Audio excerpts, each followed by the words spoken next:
allowing its existence, right?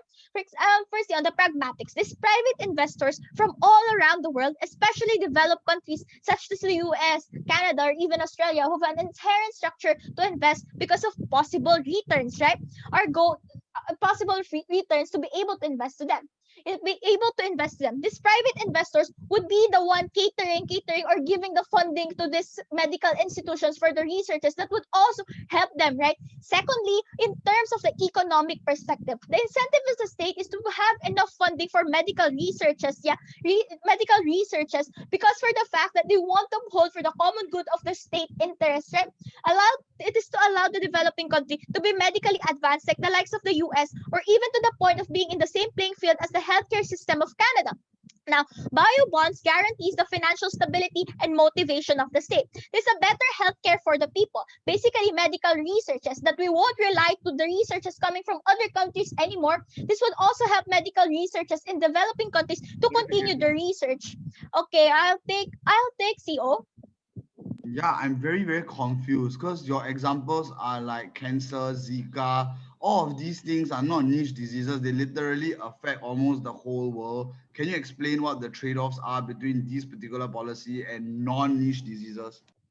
What we're talking about under our side is you're able to have enough funding for niche diseases, so that we won't be able to, for example, wait for more years or wait for more months for us to be able to have researchers coming from other countries. At least on developing countries, they would have the incentive to be able on the same level of playing field as these developing countries are, because this also lessens the amount of payment to developed countries, the dependency on developed countries, for example, the COVID-19 pandemic, like in the Philippines, medical researchers are underfunded already, that they can be able to do trial and errors on each fields, for example, right?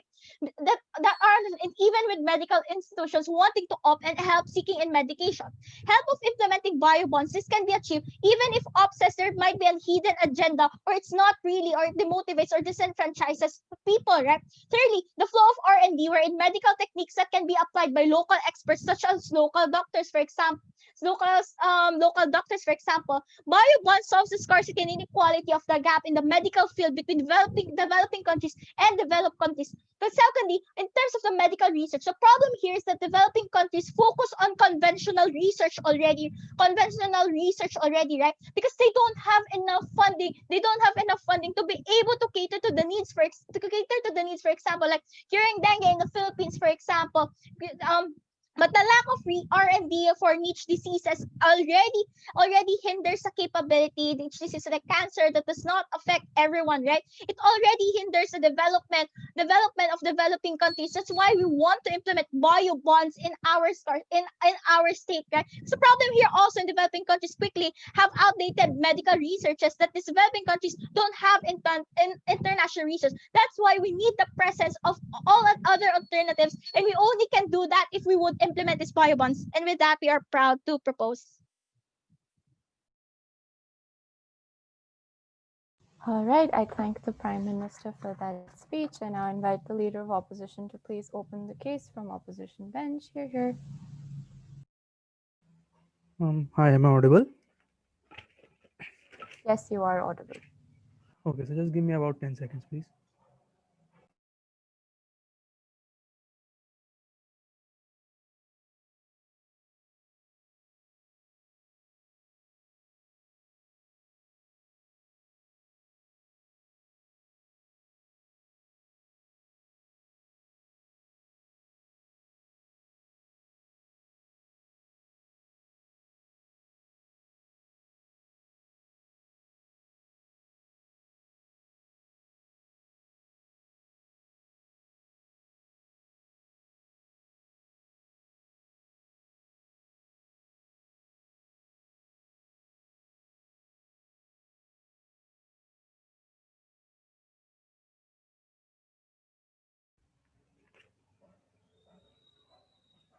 All right. Okay, so I'll be starting in three, two, one. Panel, first I'll give you some important clarifications and some important uh, premise that has to be laid for this debate, and then I'm going to tell you the metrics based on which this debate should be judged, and then I'll go on with our own constructives. Okay, so first of all, talking about this entire premise, understand that in a developing country, which we are considering for this debate, we need to understand that the government has a limited amount. Government has limited amount of funds to cater to a large population of people. It has restricted funds for which it has to cater to a lot of different requirements of a lot of different people, and therefore a lot of careful allocation and careful usage of this money is extremely important. Having said that, we need to understand that this debate takes into consideration this amount of money which government is going to invest into these bio bonds, right? In government's paradigm, the state is going to invest money into bio bonds, which basically will be their investment into investors, and a form of protection money for them, so that if all goes south, they can try to help these investors by giving them this money, right? In our paradigm, we want to take this stance that the government should invest completely into this niche research, and whatever money they were about to spend into bio bonds, they should instead invest in such a way that they have control over these research institutes, uh, and have full control over them. Understand that in whichever paradigm this money is better utilized, that side should win. Also understand, in whichever paradigm the government fulfills its roles better, that side should win. What are these roles? I'll get into them in a bit. Also understand that when we're talking about these bio bonds curing these niche techniques, you need to niche diseases, you need to understand that in order for improvements to be brought in these fields, these niche techniques will either be some new but fairly limited developments, or there will be some form of improvements on the already prevalent techniques, which will cater to a specific situation or a specific set of situations, and they will only affect a small population of people, because of course these are niche diseases, this is a niche field. We need to understand that this is what this is going to entail, right? Also, before going to my constructives, I would like to rebut something that the opening government said. They're talking about investment into medical infrastructure and whatnot. Panel, understand that medical infrastructure and medical research are very different things. We are in this debate, we are considering medical research. Bio bonds are not going to invest into infrastructure and all those pre-established things. It is instead going to invest into research so as to get cure for cancer, so as to get cure, not exactly cancer, but niche diseases and these niche issues that plague the society at large. Okay, so now that we've established all that, let's get down to the two main constructives that we are going to give you, and that will allow you to see that we fulfill both these metrics based on which the debate has to be judged. So the first one is going to be in which paradigm the government is able to fulfill its roles in a much better way, right? Understand that in their paradigm, it is the private corporations or the private investors who are going to have a bigger say, in fact complete say over what this research and what these breakthroughs are going to do, right? Understand that private corporations and private investors, they want profit. Whatever they do, they strive for profit, and at the end, they want a big turnover for their investments, right? When this happens, considering that the cost is whatever cost is going to be put into these things, they're going to increase the cost of for the people of availing these benefits for their own good, because they want to get profit from the people, right? We can take the example of penicillin in the United States, and it's very simple that private corporations are going to increase these costs because they want profit, right? If instead in our paradigm the government will completely invest this money into research and not keep it for investors, right? What is going to happen in our paradigm then is that the government will be able to exercise more control, in fact most control over these research institutes, so that more research can be done. And what can happen is, once groundbreaking research and important groundbreaking research is done, the government can go ahead and subsidize it, and therefore make it a lot more accessible to a lot of people. When in government's paradigm they invest in private corporations, the government has literally no say in it, and therefore the prices will skyrocket. But in our paradigm, when the government has a say, they will be able to reduce the costs and make it so that a lot more people are benefited by these. This is extremely important because this fulfills the government's responsibility and the state's burden to make sure that people who've given them these powers are their needs, their medical needs are met, the social contract is met, and it is in our paradigm that this is going to happen. Also understand that if inside government's paradigm bio bonds become a thing, they get very famous and people start investing in them a lot more, then they're going to become more costly. People will start investing, the common public is going to start investing. This is eventually going to increase the cost that the government itself has to put into it. Therefore, this money which we are talking about, where is it going to be better utilized? You need to understand that this is going to fuel more and more into these private corporations, and therefore all this money could have instead been used to invest into these research corporations, so as to get all this could have instead been invested into these research institutes for research. But now a lot more, as time passes by, is going to be invested in bio bonds, and therefore people are missing out on a lot more money. The government is missing out on a lot more money, right? Understand the second argument that we bring to this table, right? Funding in medical research and development for these types of niche diseases is anyways going to be good. You need to understand why is it so. When there are a lot of niche diseases, what happens is, niche diseases or niche problems, what happens is the people don't know how to treat them. The scientists and all those who are researching, they need to find ways to find some breakthrough in it and get some success. Sure, the probability of success is extremely low and it's going to take a lot of time, but when that breakthrough does occur, it is going to be a massive medical breakthrough, and it is going to change the landscape of medicines and medical infrastructures and all, and medical spheres as we know, right? If private corporations have a lot more say on this, you need to understand that now they're going to make a monopoly in this, because they are the only ones who have this cure. They are the only ones who have this information which they can pass on to people, and now people have the incentive to go ahead and pursue these cures and these medicines. And what happens now is that private corporations are going to monopolize them even more. Understand that if instead the government invests in these, sure, the probability is going to be less for these breakthroughs to occur, but when they do occur, they're going to have a more widespread reach for a lot more people, and a lot more people will be able to avail of these benefits, and therefore more people are going to be cured of these issues. Very proud to oppose. All right, thank you, Leader of Opposition. I'd invite the Deputy Prime Minister to please continue the case from side opening government.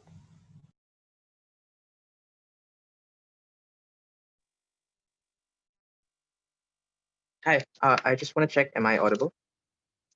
Yes, you are audible. Okay, thank you so much. I'll just get my timer and then I'll start my speech. For POIs, please do raise them on voice. I'll try to take you before the 6 minute. I prefer POIs from CEO for engagement. Thank you so much.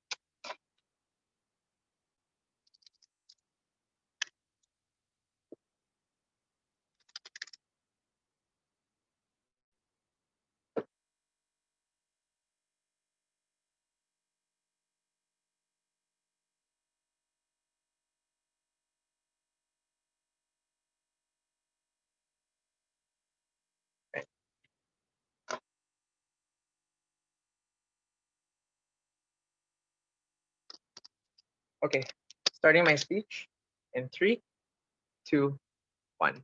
Firstly, I'm going to tell you why we win this debate from opening government simply because of framing. 3 things, and this is going to be incredibly engaging, and I'll point out to you the trade-offs that opposition has to take. The first is the context of what are niche diseases, because I think closing opposition has a misunderstanding.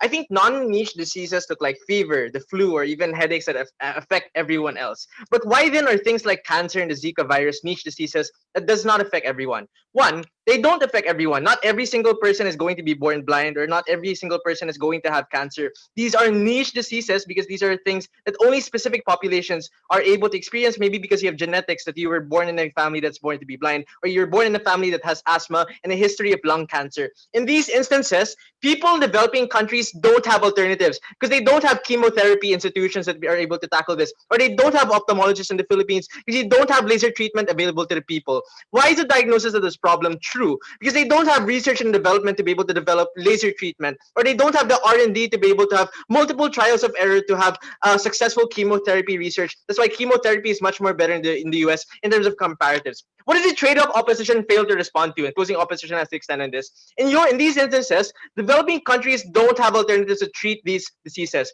What does this mean? Poor people in the Philippines are left to, one, maybe migrate to the US to get that research, to get chemotherapy, just to cure your blindness or to cure your cancer. But two, even experts go to these developed countries because of brain drain. Because I could use my expertise in oncologists because I'm better funded in the US nations. Why is this problematic? With the existence of no alternatives, our policy is able to solve that when we allow bio bonds to exist, because we allow more R&D and research to be able to fund chemotherapy and laser treatment, to let scientists and medical institutions use this research to further develop the technology.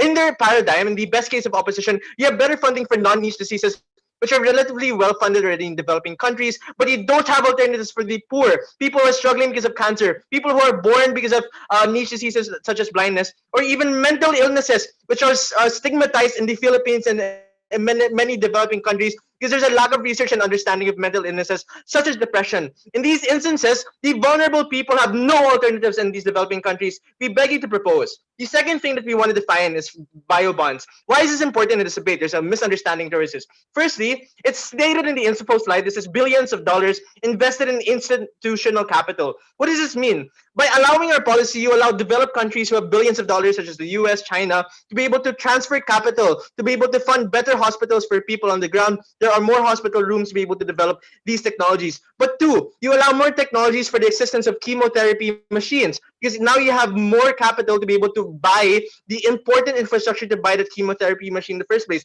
But thirdly, even in the worst case, you're able to have R&D.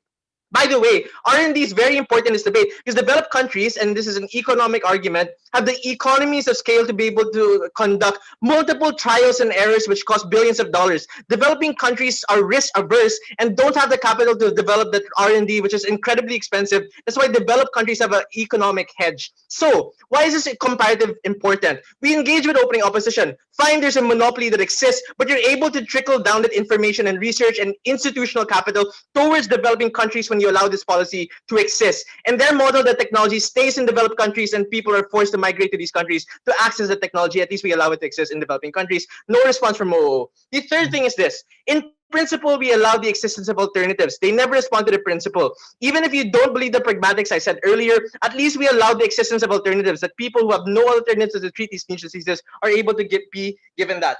Lastly, what is the trade-off that opening opposition has to take this, and why then is opening government clearly winning? I think then, right, when the instances when niche diseases harm the people on the ground, we're able to give them that alternative because we allow the trickle-down effect when we allow our policy to happen. So, three issues to widen the margin and why this closing opposition had to respond to this. Firstly, on the issue of how there are urgent problems in developing countries. One, the framing and characterization and extension I want to give you is how inherently the medical community is struggling, especially in developing countries, with the fast amount of new diseases that arise every single generation. In the context of status quo, the COVID pandemic, which is maybe not a niche disease, but even other niche diseases like chikungunya disease that exists in Africa, or even mental illnesses which are left unsolved in developing countries. These are new diseases that are left misunderstood by developing countries. Why is this important? These are urgent problems that affect a lot of people in developing countries, millions of people that suffer because of depression in the Philippines. These are niche diseases that are left misunderstood. Why then does our policy solve that? When we allow R&D and the flow of biobonds to exist, we're able to have multiple accounts of why this depression exists, or even why did the Zika virus exist, especially for African countries. Why is this important? The local countries and local experts are able to capitalize on this information using the R&D of developed countries to be able to further develop the chemotherapy machines that they need, or even being able to have better techniques as a psychologist to be able to treat depression in the Philippines. These are the lack of techniques and the transfer of capital and technological information to be able to solve these drastic problems. In the short term, you're able to allow better treatment to be given towards the people because now there's more funding towards your chemotherapy. There's more funding towards therapy sessions with your psychologist because now you have more R&D to back this up. But even in the long term, and we beg you to use your imagination, biobonds allow you to the existence of better institutional capacities to be able to build better machines and better machineries to be able to have more facilities in the Philippines to cater to these diseases. Before we move on to my second issue, I'll take closing. 3, So, 2, your 1. context, Yeah. your context is that the Philippine government like to stigmatize people with mental illness. Your solution is that the government is now going to bail up and tank the losses of developing countries, private companies that want to fund things that help mental illness. How does this incentive suddenly occur? Okay, so the problem with local governments is they don't have the funding and research to destigmatize depression because they don't understand it. When you're allowing the bio bonds, which has much more vast amounts of research on why the existence of depression and how to treat this, you're able to allow the destigmatization to exist because there's a transfer of capital and you're able to correct the misinformation that exists within developing countries. What then is the principle that stands in opening government, right? And this is second extension. In principle, when your own government and local institutions have failed, we think it's high time to allow international organizations to opt in to be able to give you the funding that was lacking historically when these diseases have been unsolved. So in principle, when the state has failed and has no alternatives for the poor, we can you allow these alternatives to exist. But lastly, on the issue of monopoly and accessibility, that monopoly is further propagated in opposition when only developed countries are able to monopolize this information, research and development, and even the infrastructure. By allowing our policy, you allow accessibility to happen because you're likely to be able to let these information opt in and you're able to trickle it down eventually. And we think that governments have the inherent incentive to make medical research and techniques accessible towards the people. So I think that harm is a wash and we completely respond to opening opposition. We beg you to propose and I think we proceed to the finals. Thanks.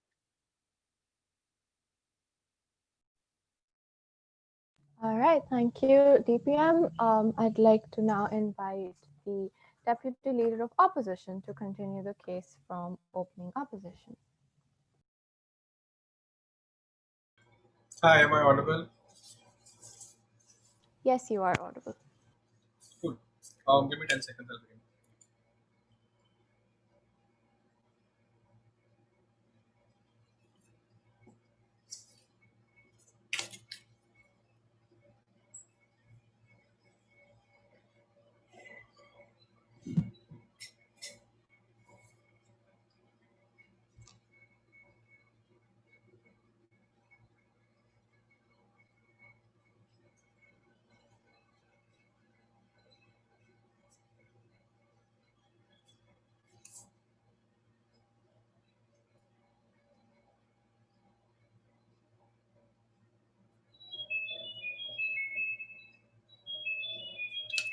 Okay. Starting in just set my timer. Starting in 3, 2, 1. Few pieces of responses, and then I'll go to material and extension. Three claims or three main pushes from OG. The first idea on destigmatization. I think like this is contingent on them having to prove that this medical research is going to be successful, and then further destigmatize things. No mechanization of them like showing how like this added funding is likely to lead to more successful research. Second, on brain drain, I think this is extremely marginal because it's a problem solution mismatch. Brain drain happens primarily at the bachelor or college level, and like this research or this money investment is going to be when individuals have firms or like research institutions within the country. Unsure as to why like this is going to be that impactful. I also think this is super marginal. Something can be solved on our side as well. And lastly, on infrastructure, I think like you can't just use your imagination to and say that that's sufficient analysis. I'm very unsure how putting more money into medical research translates to getting better access to medical infrastructure. I just think that's extremely unlikely, given that the amount of funding that you have is going to be lesser and the probability of failure for niche research is anyways too less. What is the comparative in this debate, right? States have some money to invest in medical research. They'll have to put in some to back investors in government's world, and the remaining to put money into wherever they feel that's necessary. This obviously, as a financial regulation, is going to be some cap percentage, i.e., a 10% is something that the government is going to guarantee back to individual investors. When this becomes mainstream, it's very likely that the money that they have to invest into bio bonds is going to be exceptionally high. What we stand for is simple. We stand for the government being exceptionally more selective in the way that they invest their money, and corporate, and like obviously with corporate bonds existing in status quo. It's something that I think OG just doesn't understand that they exist, right? So the dearth that OG claims of how like medical institutions or like companies have no options in status quo is just false, right? Four reasons or four alternatives or four sources of research or sources of funding that people already have in status quo. First, they are funding from large-scale NGOs like the Bill and Melinda Gates Foundation that funds a lot of stuff in India. Second, they are funding from like IMF or other Bretton Woods institutions who have austerity measures that force countries to have like any sort of like funding that they give to them is contingent on them putting money into medical research.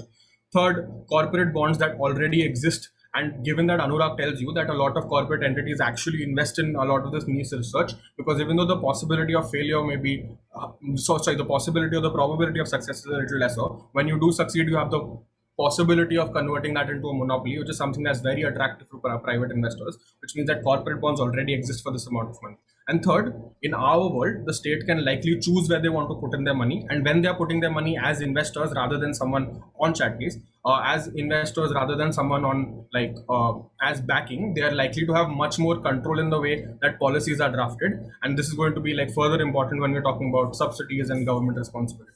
On the side of government responsibility, we tell you that like the government has an electoral responsibility to ensure that it's helping or is providing things that are accessible to every single individual.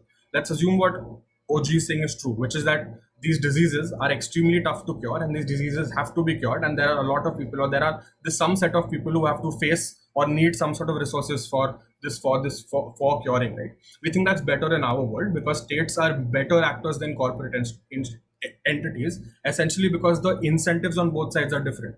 The incentives for the state are electoral or accountability incentives that can be managed if they price these goods or price these drugs too high. On the other side, corporates have no such responsibility and no such regulation is likely in developing countries because anyway does not exist. To that extent, I'm not going to take POIs from OG and like I'll take them from CG or only in chat, don't disturb.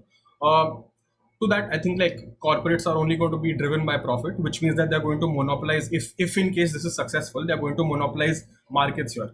The end impact of that is that these new technologies or these new research breakthroughs, if ever exist, are not going to be accessible to the most amount of people. The response to this from OG is simply, at least we are providing alternatives to those who can afford this. We think these individuals can already go elsewhere. You have to bite the bullet and accept the trade-off that you're not going to put in money somewhere where like you have much more control, where you can ensure you can future subsidize these things or future exert your control to make these things much more accessible. We think on that, on balance, our world is significantly better.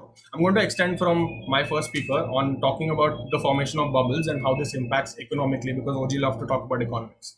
Note that financial regulations in developing countries are extremely weak.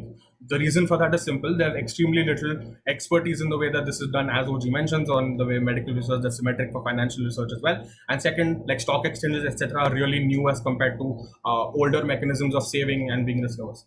The examples of that are simple. Recent stock market crashes in the history of India, insider trading being something that's allowed in India.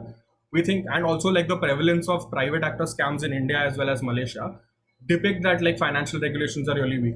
In government's world, you are likely to falsely increase market confidence on niche research, where note most research fails. I think this is like something that like OG does not understand at all, right?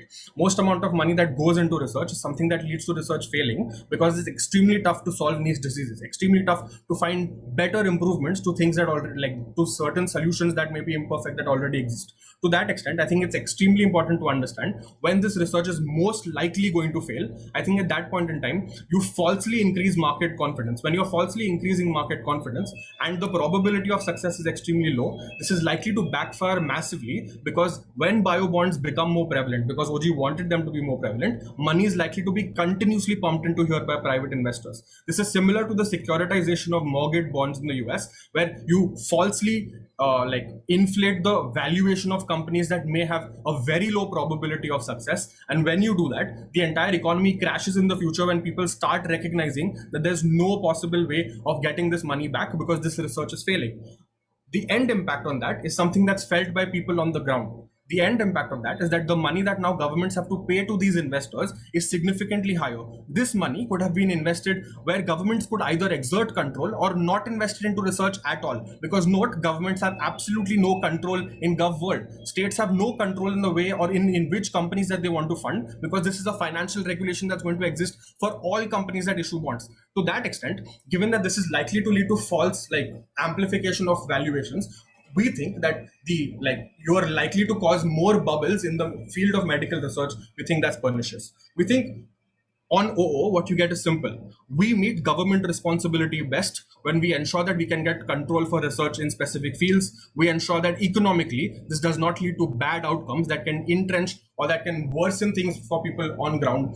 We show you, and obviously when success, like the failure thing is also high, I think destigmatization is not going to happen. Rather, this is going to entrench stigmatization. Response to their material on that as well. Extremely proud of us.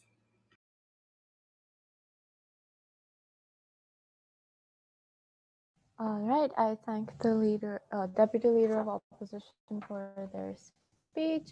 That concludes the opening half of this debate. So I would now request the closing government's member to please start the case from their side. Here.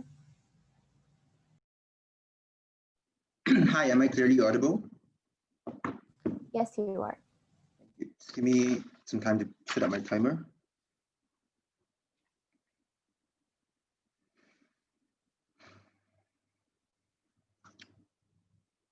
Starting in 3, 2, 1, go. We're not very sure what the opposition's stance is in this debate. On the one hand, they tell us that developing countries should just directly invest in niche medical research and ditch biobonds. Note that this would cost a lot more money than backing up biobonds. We assume that CEO will come up with a reasonable stance that the government shouldn't waste money on biobonds because there are trade-offs to this limited funding that the government has. In any case, CG's extension will engage with both these cases of opposition, and we're going to be the first team that provides a realistic characterization of what developing countries actually want. What is their priority? Sorry, you're out of time. So what do developing countries want? Contrary to what OG tells you, the priority is not securing niche medical research or making huge medical advances and making cures for blindness or cancer in the short run. Their priority is economic growth. We think that there's no need for developing countries to bear the burden of doing niche medical research for the benefit of the whole world, right? In status quo, this research is already being done in developed countries, and it's already trickling over and spreading across borders to developing countries. We see an example where COVID-19 vaccines are accessible in developing countries very shortly after they've been invented in developed countries. This means that there is a lot of knowledge sharing, there is a lot of globalization already. So like we think that a more realistic characterization of developing countries is which side allows them to make the most economic growth rather than which side really gets them the most medical advancement, right? So that's how we separate from OG. We tell you that the priority of developing countries is actually economic growth. But now some rebuttals towards OO before I move on to my extension on how we get this economic growth through biobonds and how biobonds uniquely bring about that spike in GDP, that foreign investment from institutional investors that developing countries so crave. So OO is inconsistent in both their speeches. First, they tell us that developing countries have limited funds and that there's a huge trade-off to spending money. Then they say that the government shouldn't just do biobonds, they should spend lots of money on actually investing in these medical research. We think that they're always exactly right when they say that the government has an obligation to invest in things that benefit the entire population. So we much prefer a world where the money that government has is spent on things like education, things like access to basic amenities, basic healthcare, and building hospitals, because this research is costly and takes a long time to materialize. This means that we should leave it to the institutional investors who have the risk appetite and the spare capital to take on this risk, to stay out, right? Stay the course and continue investing in this niche medical research, even if it takes 20 years to find a cure for blindness. We also think that when private investors invest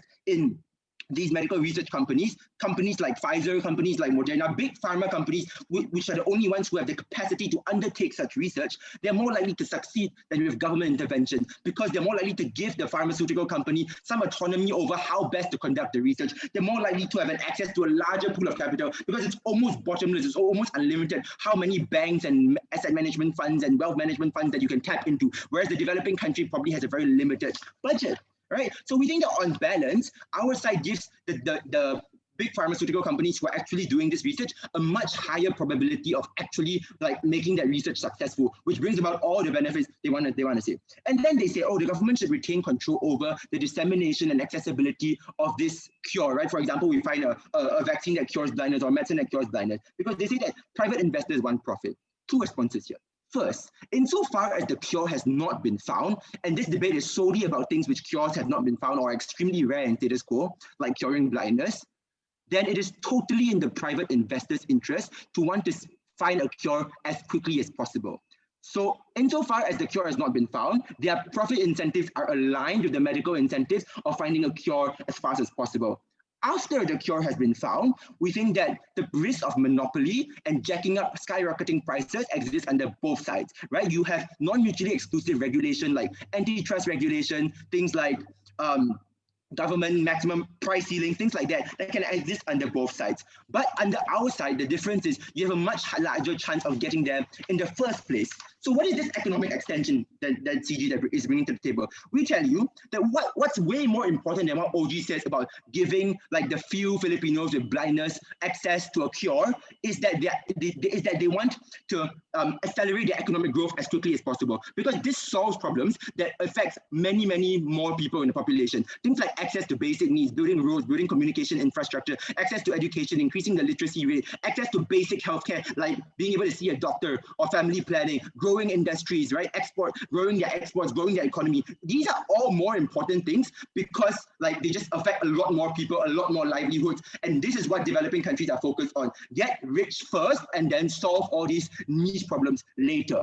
3 levels of analysis on why biobonds uniquely allow these developing countries to get rich. Number 1, note that the companies that have the capacity to undertake this niche medical research are big companies like Pfizer, companies like GSK, right? That only they have the expertise and the size and the scale to invest in this research. So when developing countries have biobonds, this means these big MNCs are going to open up offices, open up laboratories in these developing countries. This brings direct economic benefits. You need to hire locals, right? That increases employment. You need to build labs and offices. That means they're spending money in those countries. You need to bring in expats, like high income, high educated scientific researchers from overseas, from developed countries who are going to spend money in the local economy. This also brings about positive externalities. You strengthen the local scientific and academic community. Second level of analysis on this economic extension, you bring in increased foreign direct investment, because note that the motion talks about biobonds being funded by institutional investors. These are bulge bracket banks, right? Your huge banks like your Citibank and Deutsche Bank, Credit Suisse of the world, your big management funds. No, thank you.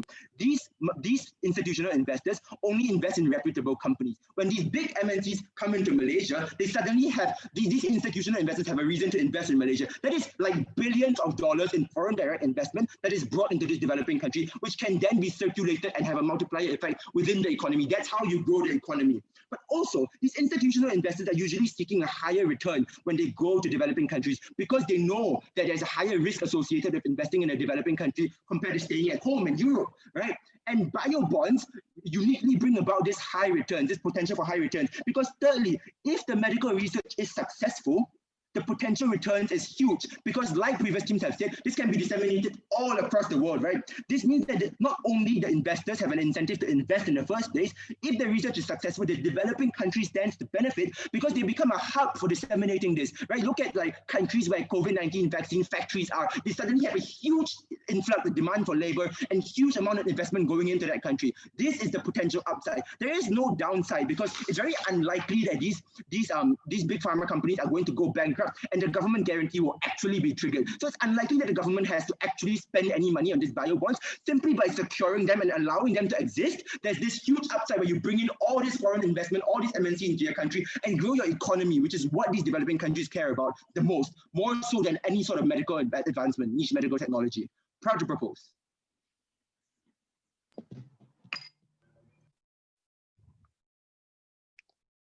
I'll start in 3, 2, 1. Consistently, we all read about the beginning phase accomplishment of these research reliving malignancy, right? We want to reestablish the vision to blind people. We want to recuperate a lot of harmed hearts. We want to discharge psychological instability, or we want to reestablish actual versatility. But now we can actually do that, right? With more cash for great biomedical exploration, it will. With biobonds, the institutional speculators now generally on the biomedical research sidelines will at last have the option to finance maybe our most basic social governmental assistance objective, which is, right, to extend life, to facilitate the enduring and the to the enduring diseases that happens in these developing countries and to encourage autonomous and profitable living for these states. We think right now that even if the US Congress, for example, or other congresses in these on poorer countries could make bio bonds $1 billion market reality in the following year or somewhere in the vicinity, we can make it to a social sway or a social welfare type in which the billions of institutional dollars will actually contribute asset to biomedical exploration in these developing countries that would ensure a large portion of the danger to be able to be averted, right? But even if the research fails, we think the big pharma companies are unlikely to go bankrupt, so the government doesn't necessarily have to lose or spend any money on the debate, on any money on the state. So that's a trade-off we're willing to make in this debate. That's precisely why we need to have a brief discussion of the perspective of developing countries on these medical negotiations, and then consider in detail the economic elements that are likely to emerge as a part of the core agenda for these policies, right? We think that from the perspective of developing countries, there are a lot of problems to arise, right, to cloud the enthusiasm for the continued reform of these bio bonds. But firstly, why do we think that in the perspective of developing countries, this is much better?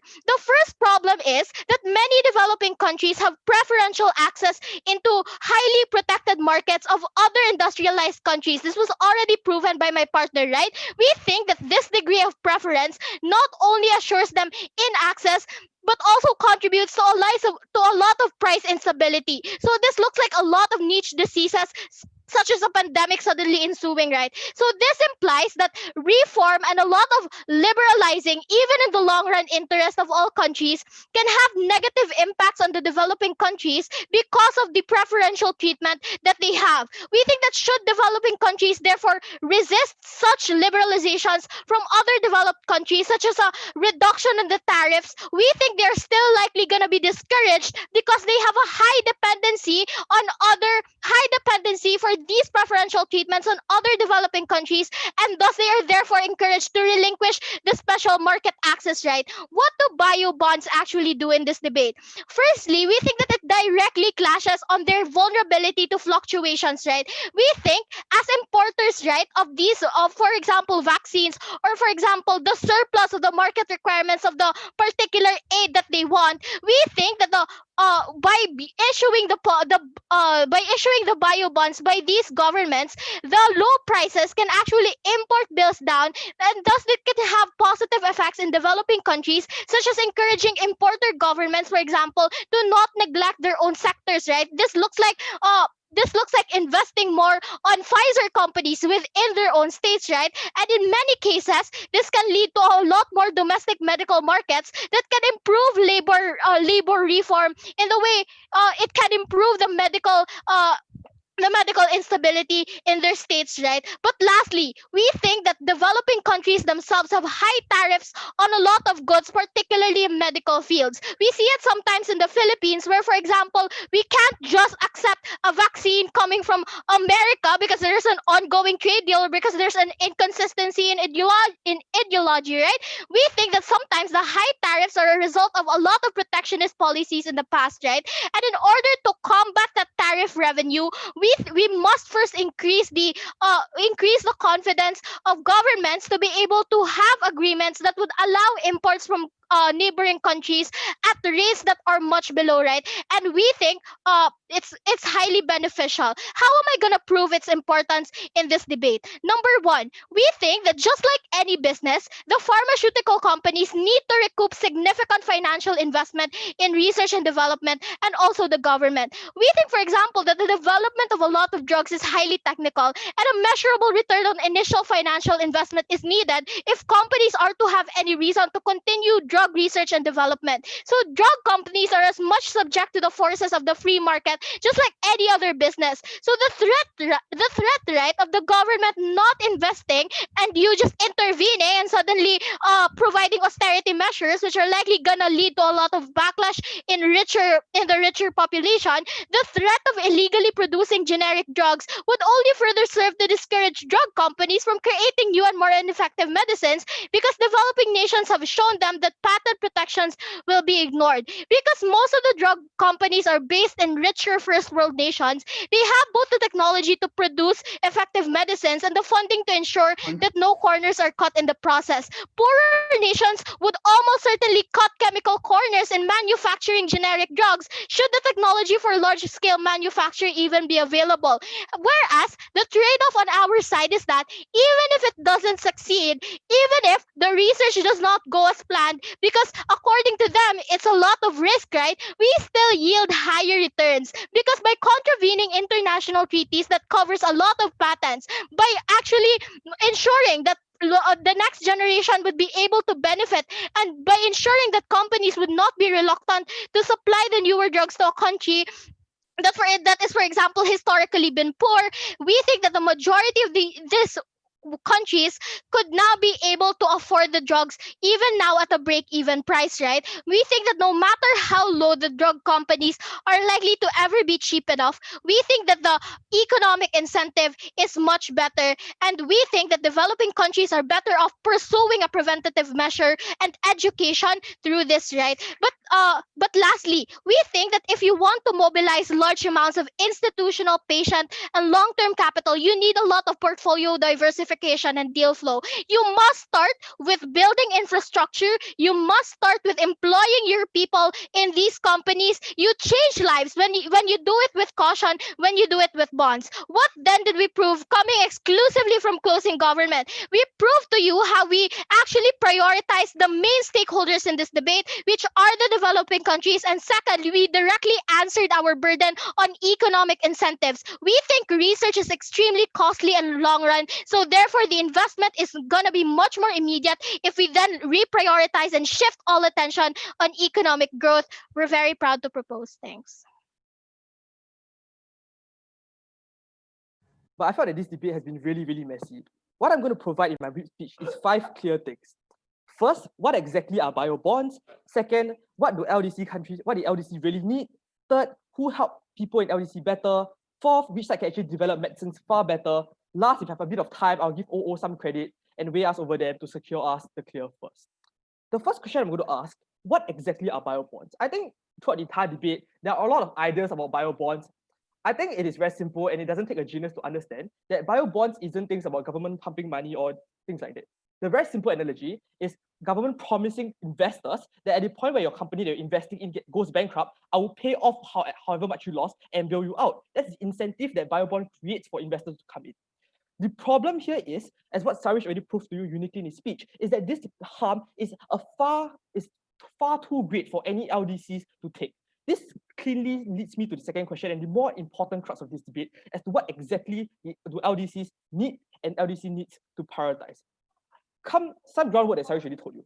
Recognize that LDC oftentimes are resource scarred and we need to manage the resource far better, both in terms of economic and in terms of resources. The problem when you have bio bonds, and what Sarish already established, is oftentimes these medicine research fields oftentimes fail. A very simple justification, and I think it's not very hard to understand, is that if you ask yourself, if the idea of things like blindness, right, has not been cured in like developed countries, even with the large amount of capital, the large amount of infrastructure, what makes Gov, how can Gov assert that this will suddenly happen magically just because companies choose to push and choose to fund LDCs? We don't understand how that works. We think the alternative and what's more important is to protect the people's interests and the people's interest on their everyday needs. This means things like curing basic illnesses, things like having I don't know, like vaccines for basic medicine, basic diseases. And this only can come when you buy from other countries, right? We don't understand why, and we think this is a far better mechanism. The trade-off that the Gulf side is taking is a huge risk that puts its people benefit and the welfare of people at risk. And we don't think that's a fair enough metric. Insofar as the entire Gulf bench has not proved to us why it's likely to succeed, we think that's a far greater risk that we are willing to take. This second part of this is recognize that there is a big tension in closing government case, right? Remember, Gulf come and tell us that, oh, look, we're going to challenge our opening Gulf and say that the idea of the developing country is not to be a global superhouse in being medicine, but yet in the entire Gulf speech, she spent 7 minutes giving new material as to why being the global powerhouse of being a medicine field is a good thing. A couple of responses. Number one, we think the number one priority of this LDC, and I already told you, is not to become the global powers. But even if that is true, and even if everything that the closing graph gave you is true, like the three-pronged benefit that we have higher amount, like we are able to hire more local workers. Yes, that's only true insofar as the kind of people that hire. You're not going to hire people who are high amount of skill sets, because in nature, these kind of LDCs oftentimes have low skill and they're oftentimes paid very low, because precisely because the incentive for investing in an LDC is because you get very low cost labor. You don't understand what the tangible benefit. The second benefit that they brought, look, now we can train local scientists. No, the rich country will send in their smart scientists and keep their own patents and stuff for themselves. We don't see that why that's what. The third is that look, we bring in more investors. I don't see why that's mutually exclusive. I think the trade-off of the government needing to pay off the bonds are far greater. Insofar as really proven to you that's it's far easier for these companies to fail. We think that it's unfair to place the burden on the government, especially one with no money and one in a developing country. Question number 3, as to how we really can help develop medicine better. Recognize the entire case is like, suddenly for some magical reason, right, I put a lot of money in LDC, suddenly the cure for blindness has been created. Response: 1, we think the cure for like niche diseases already exist for like plethora of years throughout in developed countries. They have high amount of infrastructure, they have high amount of brain capital. Insofar as it cannot work, we don't understand why suddenly you put a hospital, we put a research lab in like Myanmar, like magically the air there very clean, they suddenly have a cure for blindness. That's not how they work. I don't think it's a justification. But even if you take them at the very best as to that it gives them better GDP, I think I already proven that that's not true. But even if in a very, very, very worst case where like GDP become better, a couple of responses as well. 1, we think this money oftentimes get trapped at the top because oftentimes it's the company itself that take the money. Or second, it's oftentimes only the smart people or the rich people or the government, because like, oftentimes the government in these countries are corrupt, like what Sarish already told you, that you keep this money. We think the poor people on the ground will not get it anyways, unless you put PAP into the government, but we don't think that's going to happen.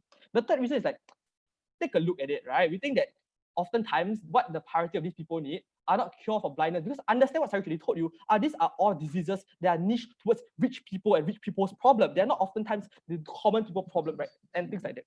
All right, moving on.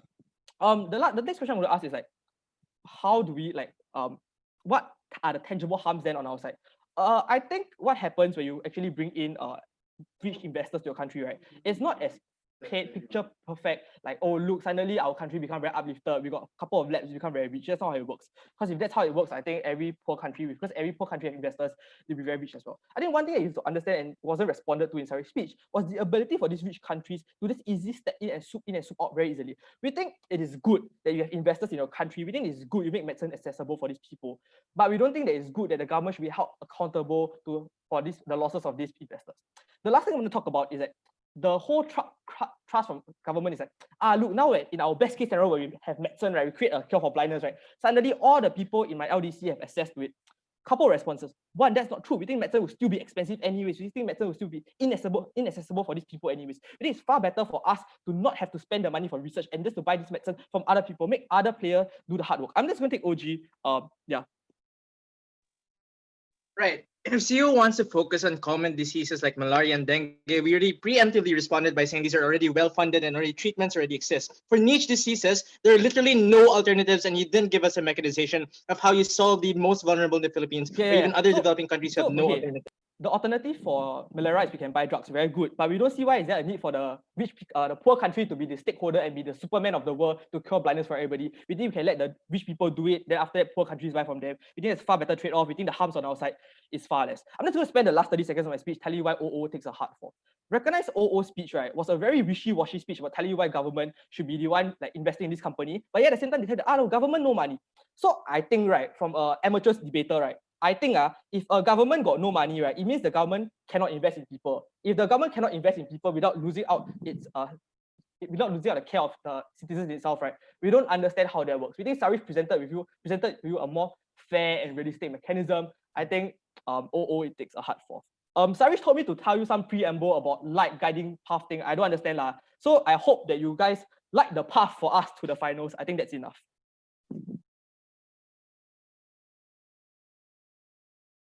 All right, thank you so much. That concludes this debate. I thank all the teams for their speeches. And I request you guys to move back to the main room while the judges and I deliberate. I'm sure you guys know there won't be feedback, but we will be letting you know which teams are going forward shortly. And yeah, best of luck to everybody.